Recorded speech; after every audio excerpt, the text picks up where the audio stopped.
Fortune magazine reached out to me to kind of talk about my experience in the metaverse, which, kind of encompasses a lot of these virtual worlds.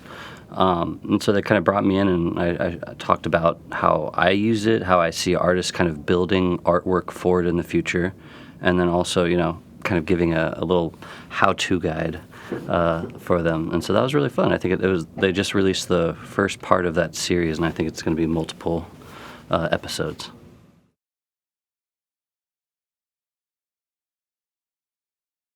Yeah, so NFTs WTF is the first DAO-run news publication.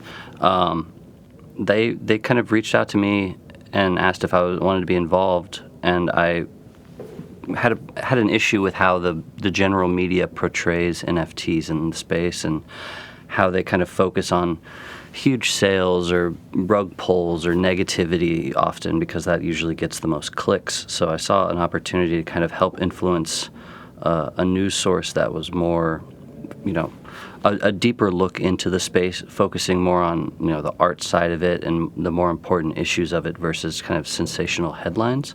And so since I joined that, I was voted to be one of the key advisory board. And so it's been really fun to kind of have a small role in shaping how the news around the space is made.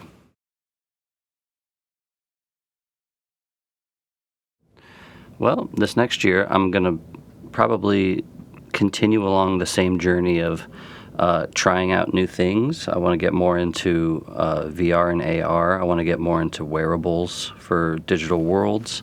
I'll also continue to experiment and kind of push my style in new directions. I'm always looking to kind of learn new techniques, see where I can build, and kind of develop the overall ecosystem of my artwork.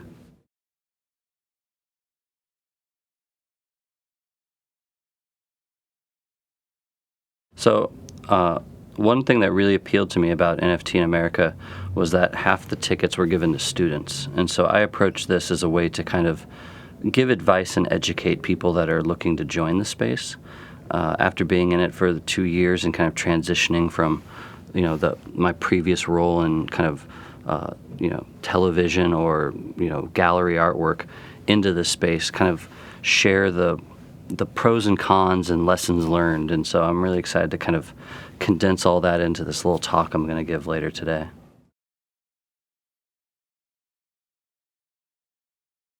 Yeah, so what I'm going to kind of talk about is how to effectively divide your time in this space. I think a lot of people focus on money and content, but really, as an artist in the space, you have to divide your time evenly between creativity, marketing your work, and also connecting with people in the space. And so I see those as kind of the three core components of success in this space. And so I'm going to kind of talk in more detail about all three of those.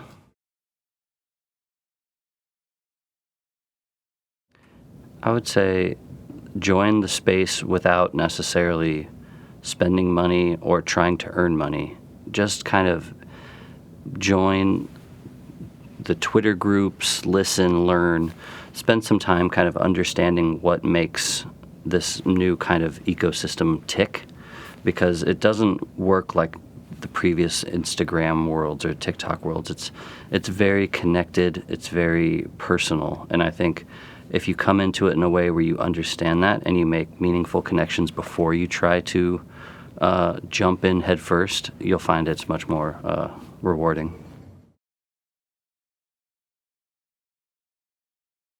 Well, I would say I'm very excited to watch Sarah Zucker speak. When I joined the space, she was super helpful, super friendly. She shared my work. She collected my work.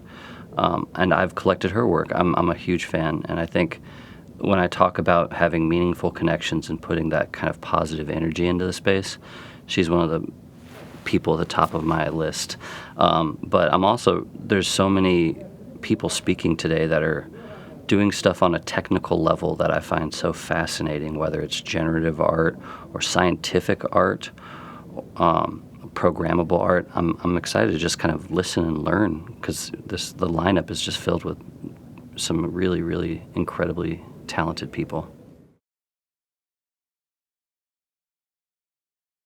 Yeah, I think a lot of it kind of feels like we're kind of going back to this 1970s Andy Warhol warehouse vibe, where all the artists are creating and learning together, and each one's success elevates everyone as a part of the whole. And so I find, a lot of the people on the lineup today, I've collected probably more than half of their artwork because I enjoy it, but also because I want to invest in them and see them continue to grow. And I think their growth becomes my growth because I'm a part of that journey.